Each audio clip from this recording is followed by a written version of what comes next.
തൊണ്ണൂറുകളിലെ super നായികയായിരുന്നു കനക.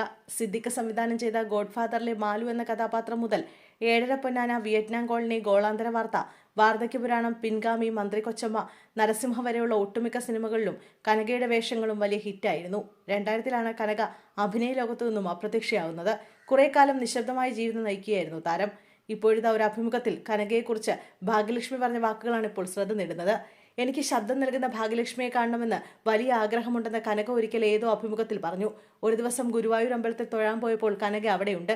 ഞാൻ അവരുടെ മുന്നിൽ പോയി ഹലോ പറഞ്ഞു. ഹലോ എന്നവരും. നിങ്ങൾക്ക് ശബ്ദം നൽകുന്ന ഭാഗ്യലക്ഷ്മി ഞാനാണെന്ന് പറഞ്ഞു.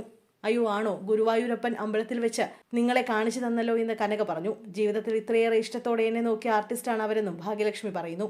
തന്റെ കരിയറിന്റെ സുവർണ്ണ കാലഘട്ടത്തെക്കുറിച്ചും ഭാഗ്യലക്ഷ്മി ഓർത്തു. എന്റെ അത്രയും ഭാഗ്യമുള്ള ഡബ്ബിംഗ് ആർട്ടിസ്റ്റുകൾ ഉണ്ടായിട്ടില്ലെന്ന് തോന്നുന്നു. അത്രയും മനോഹരമായ കഥാപാത്രങ്ങളും ഹിറ്റ് സിനിമകളും ലെജൻഡായ സംവിധായകരും എല്ലാവരുടെ പടങ്ങളും ചെയ്യാൻ സാധിച്ചു.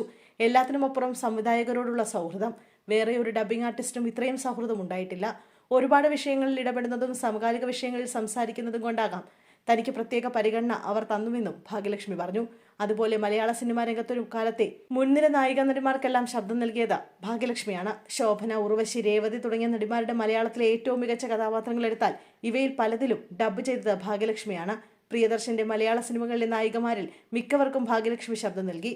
തുടരുമെന്ന സിനിമയിൽ ശോഭന താൻ ഡബ്ബ് ചെയ്ത ശബ്ദം മാറ്റി സ്വന്തം ശബ്ദം ഉപയോഗിച്ചപ്പോൾ തന്നോടൊന്ന് വിളിച്ച് സംസാരിക്കുക പോലും ചെയ്തില്ലെന്ന് അടുത്തിടെ ഭാഗ്യലക്ഷ്മി പറയുകയുണ്ടായി.